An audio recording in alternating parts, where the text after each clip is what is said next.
اور وزارت خارجہ جو اس حوالے سے، تو کل قریشی صاحب نے آپ سب حضرات کو بتایا کہ اب تک الحمدللہ 48 جو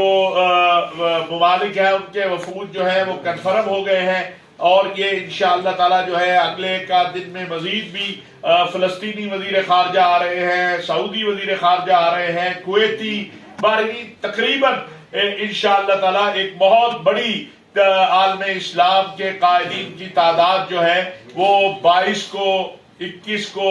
یہاں ہوگی، اور پھر 23 کو انشاءاللہ یہ سارے لوگ جو ہیں وہ پریڈ میں شریک ہوں گے،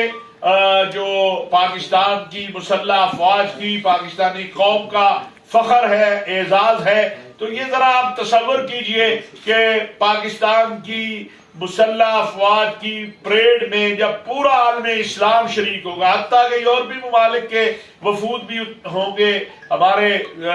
دوست ملک چائنا جو ہمارا پڑوسی ہے، تو اس کا ایک دنیا میں پاکستان کا جو الحمدللہ ایک بڑا مقام ہے اور بڑا احترام ہے، اور ہماری فوج جو عالم اسلام کی عظیم ترین فوج ہے اور دنیا میں اپنا مقام رکھتی ہے، اور انشاءاللہ پھر یہ جو مہمان آئیں گے یہ 24 کی شام تک جو ہے وہ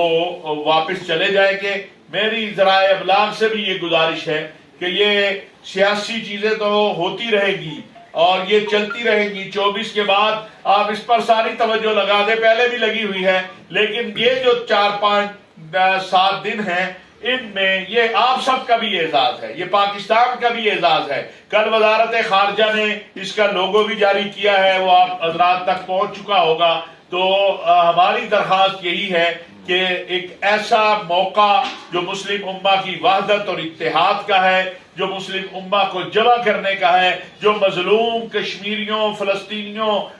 کی تائید و حمایت کا ہے، افغانستان کا معاملہ ہے، باقی چیزیں ہیں، اس ایسے موقع کے اوپر آپ کا تعاون جو ہے وہ ہمیں حاصل رہنا چاہیے۔ یہ آپ ہی کی کانفرنس ہے، یہ ہر پاکستانی کی کانفرنس ہے، اور پوری مسلم امہ جو ہے اس کے اوپر اپنی توجہ لگائے ہوئے ہے۔ تو یہ میری آج کے حوالے سے چند گزارشات ہیں، آپ کوئی سوال کرنا چاہیں تو بسم اللہ۔